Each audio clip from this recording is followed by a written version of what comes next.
പൂരങ്ങളുടെ നാടായ പാലക്കാട് ഉത്സവ സീസൺ തുടങ്ങാനിരിക്കെ ആന എഴുന്നള്ളിപ്പുമായി ബന്ധപ്പെട്ട പുതിയ നിയന്ത്രണങ്ങൾ ക്ഷേത്രം ഭാരവാഹികളിലും കമ്മിറ്റിക്കാരിലും ആശങ്കയുണ്ടാക്കുന്നു.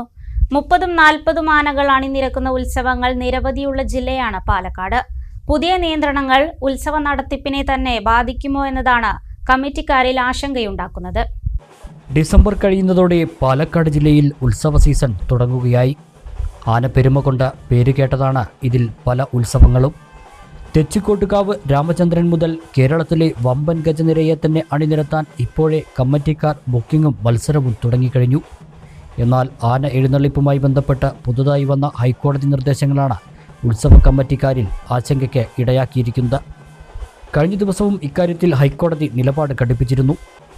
എഴുന്നള്ളിപ്പിൽ 2 ആനകൾ തമ്മിലുള്ള അകലം 3 മീറ്ററായിരിക്കണമെന്നതാണ് കോടതി നിർദ്ദേശങ്ങളിലൊന്ന്. 30-40 ആനകൾ അണിനിരക്കുന്ന ജില്ലയിലെ ഉത്സവങ്ങളിൽ ഇത് എങ്ങനെ നടപ്പാക്കുമെന്ന കാര്യത്തിൽ കമ്മിറ്റിക്കാരെല്ലാം ആശയക്കുഴപ്പത്തിലാണ്. ആനയ്ക്കൊപ്പം വാദ്യക്കാരും ആളുകളും കൂടിച്ചേരുമ്പോൾ സ്ഥലപരിമിതി ഒരു പ്രശ്നമാകും. അങ്ങനെയെങ്കിൽ ആനകളുടെ എണ്ണം കുറയ്ക്കുകയല്ലാതെ മറ്റ് പോംവഴികളില്ല. തുടർച്ചയായി 3 മണിക്കൂറിൽ കൂടുതൽ ആനകളെ എഴുന്നള്ളിപ്പിച്ച് നിർത്തരുതെന്നും നിബന്ധനയിൽ പറയുന്നുണ്ട്. രാവിലെ 9-നും വൈകിട്ട് 5-നും ഇടയിൽ ആനകളെ പൊതുനിരത്തുകളിലൂടെ എഴുന്നള്ളിച്ചു കൊണ്ടുപോകുന്നതിനും നിയന്ത്രണമുണ്ട്. ഇത് ഉത്സവ നടത്തിപ്പുമായി ബന്ധപ്പെട്ട നിലവിലെ സമയക്രമത്തെയും ബാധിക്കുന്നതാണ്. ഉച്ചയ്ക്ക് തുടങ്ങി രാത്രിയോടെ അവസാനിക്കുന്നതാണ് ജില്ലയിലെ മിക്ക പ്രധാന പൂരങ്ങളും. പൊതുനിരത്തിലൂടെ ആനകളെ എഴുന്നള്ളിച്ചാണ് കൊണ്ടുവരുന്നതും. ഇക്കാര്യത്തിൽ ഇനി എന്തു ചെയ്യാൻ കഴിയുമെന്നത് സംബന്ധിച്ചും കമ്മിറ്റിക്കാർക്കിടയിൽ ചൂടേറിയ ചർച്ചകൾ നടക്കുന്നുണ്ട്. ഇത്തവണ പൂരം എങ്ങനെ നടത്തുമെന്നതിൽ വലിയ ആശങ്കയുണ്ടെന്ന് പരിയാനംപറ്റ ക്ഷേത്രം ദേവസ്വം ഭാരവാഹികൾ പറഞ്ഞു. പരിയാനംപറ്റ ക്ഷേത്രത്തിലെ പൂരമഹോത്സവം വള്ളുവനാട്ടിലെ ഏറ്റവും പ്രശസ്തമായ ആഘോഷങ്ങളിലൊന്നാണ്.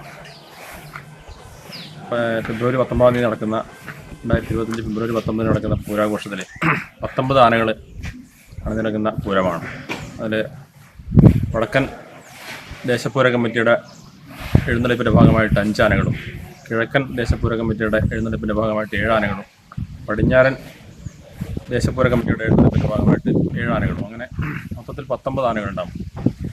ഒരേ സ്വാഭാവികമായിട്ടും നിലവിലുള്ള സാഹചര്യത്തിൽ കോടതിയുടെ ആന എഴുന്നള്ളിപ്പുമായി ബന്ധപ്പെട്ട് പുതിയ മാനദണ്ഡങ്ങൾ വന്നതിൻ്റെ അടിസ്ഥാനത്തിൽ നമ്മുടെ ഉത്സവത്തിൻ്റെ നടത്തിപ്പുമായി ബന്ധപ്പെട്ട് വളരെ ആശങ്കകൾ ക്ഷേത്ര ഭരണാധികാരികൾ എന്ന നിലയിൽ ഞങ്ങൾക്കും ക്ഷേത്ര ജീവനക്കാർക്കും അതേപോലെ തന്നെ ക്ഷേത്ര ദേശപൂര കമ്മിറ്റിയുടെ നടത്തിപ്പുകാരായിട്ടുള്ള വിവിധ ദേശപൂര കമ്മിറ്റിയുടെ ആളുകൾക്കൊക്കെ തന്നെ ക്ഷേത്രത്തിലെ വിശ്വാസികളായിട്ടുള്ള ഭക്തജനങ്ങളൊക്കെ തന്നെ വളരെ ആശങ്കയിലാണ്. പരിയാനംപറ്റ ദേവസ്വം സംബന്ധിച്ചിടത്തോളം മുൻ വർഷങ്ങളിലെന്ന പോലെ തന്നെ വളരെ ഭംഗിയായ രീതിയിൽ തന്നെ ഉത്സവം നടത്തണം എന്ന് തന്നെയാണ് ഞങ്ങളുടെ ആഗ്രഹവും അതേപോലെ തന്നെ ഭക്തജനങ്ങളുടെ ആഗ്രഹവും. പക്ഷേ കോടതിയുടെ ഒരു ഉത്തരവ് അല്ലെങ്കിൽ ഒരു മാനദണ്ഡം എന്നൊക്കെ പറയുമ്പോൾ അതിനനുസരിക്കുക എന്നത് ഒരു രാജ്യത്തെ ഭരണഘടനയും നിയമത്തെയും അനുസരിച്ച് ജീവിക്കുന്ന ആളുകൾ എന്ന രീതിയിൽ നമ്മുടെ ഉത്തരവാദിത്വം കൂടിയാണ്. അപ്പോൾ ഈ കാര്യത്തിൽ ഒരു പരിഹാരം ഈ പറയുന്ന വിവിധ ഡിപ്പാർട്ട്മെൻറ്റുകൾ കോടതിയുടെയും അതേപോലെ തന്നെ വിവിധ ഗവൺമെൻറ് ബോർഡിൻ്റെ ഒക്കെ ഭാഗത്ത് ഉണ്ടാവണം എന്ന് തന്നെയാണ് ദേവസ്വത്തിന് വേണ്ടി ഞങ്ങൾക്കൊക്കെ പറയാനുള്ളത്. ഉത്സവാഘോഷവുമായി ബന്ധപ്പെട്ട് പൂരപ്രേമികളും നാട്ടിലെ 3 ദേശങ്ങളുടെ പൂര കമ്മിറ്റികളും വലിയ ആശങ്കയിലാണ്.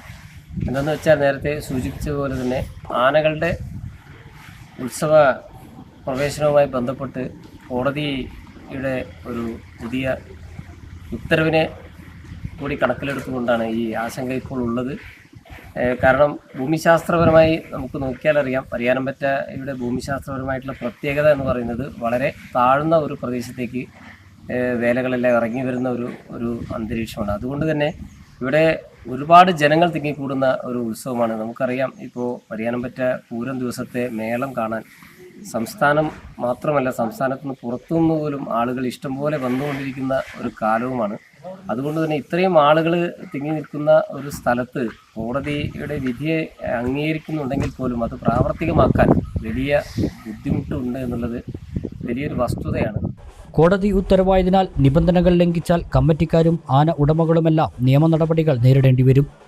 കഴിഞ്ഞ ദിവസം തൃപ്പൂണിത്തുറ ശ്രീ പൂർണ്ണത്രയീശ്വര ക്ഷേത്രത്തിൽ ദൂരപരിധി പാലിക്കാതെ ആനകളെ എഴുന്നള്ളിപ്പിച്ചതിൽ രൂക്ഷ വിമർശനമാണ് ഹൈക്കോടതി നടത്തിയത്. ഇക്കാര്യത്തിൽ യാതൊരു വിട്ടുവീഴ്ചയും ഉണ്ടാകില്ലെന്ന് തന്നെയാണ് ഇത് നൽകുന്ന സൂചന. സർക്കാരിന് എന്തെങ്കിലും ചെയ്യാനാകുമോ എന്നതിൽ മാത്രമാണ് ഇനി പ്രതീക്ഷ. പുതിയ നിബന്ധനകൾ ചർച്ച ചെയ്യാൻ ജില്ലയിലെ ഉത്സവ സംഘാടകരുടെ ഒരു യോഗം ഡിസംബർ 8-ന് ചിനക്കത്തൂർ പൂരം പാലപ്പുറം ദേശം കമ്മിറ്റി ഓഫീസിൽ ചേരുന്നുണ്ട്. ഇക്കാര്യത്തിൽ കേന്ദ്ര സംസ്ഥാന സർക്കാരുകൾ നിയമ ഭേദഗതികൾക്കുൾപ്പെടെ തയ്യാറാകണമെന്ന ആവശ്യമാണ് കമ്മിറ്റിക്കാരിൽ നിന്നും ഉത്സവപ്രേമികളിൽ നിന്നും ഉയരുന്നത്.